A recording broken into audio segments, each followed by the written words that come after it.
Roe v. Wade, it is the headline of the week after a leaked Supreme Court draft showed the United States' highest court is on its way to overturning the decades-old case. Joining us now in studio is Dr. Rosemarie Allen, our racial equity expert. Good morning. So great to see you in person. So nice to be here in the studio. This is the first time in studio, right? First time ever. No more Zoom. We're so happy to have you in studio.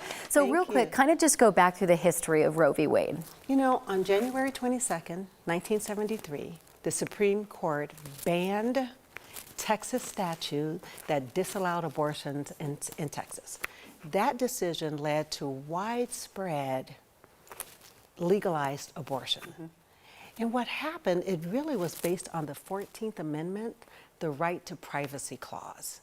And the 14th Amendment said that a woman has a right to privacy in deciding if she wants to continue a pregnancy or abort, that it was her choice.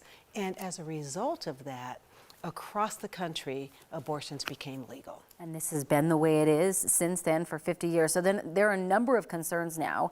Should Roe v. Wade be overturned? What are some of the potential impacts of this decision? Well, we have to look back at history again. Before Roe v. Wade, 3 years leading up to that decision, there were about 130,000 abortions, most of them illegal abortions. Now, before Roe v. Wade, there was an exception to an abortion.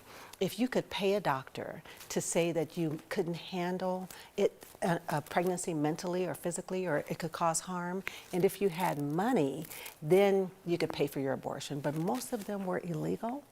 Most of them were what we call back alley abortions, and many of them were self-induced abortions, where women took poison, threw themselves down the stairs, used coat hangers to dislodge fetuses. So we saw a lot of death, and disproportionately African-American women engaged in these illegal self-induced abortions, and it resulted in high deaths. So talk a little bit more about that, because we've been looking at the specific impacts that are going to affect minority communities if this does in fact get overturned. Talk a little bit more about that. And imagine that illegal abortions now are going to be very costly.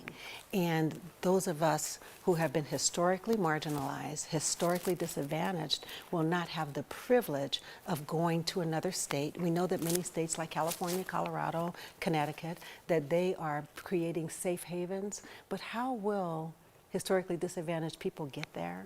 Where will they stay when they go there? So this may result in more of those back alley illegal or self-induced abortions. We've kind of talked about how Colorado's kind of like on its own island in terms of like being the safe haven, but all the states around it, I mean, people would have to travel for that. Yes. And we have to remember how some of these laws are being crafted, that your regular everyday citizen is being encouraged to turn in women to report them if they're seeking or are suspected of having an abortion as well. Obviously a huge conversation that we're going to be having for a while. Dr. Allen, thank you for coming in. It's been a pleasure. Wonderful to see you. Good to see you. You look great. Thank you.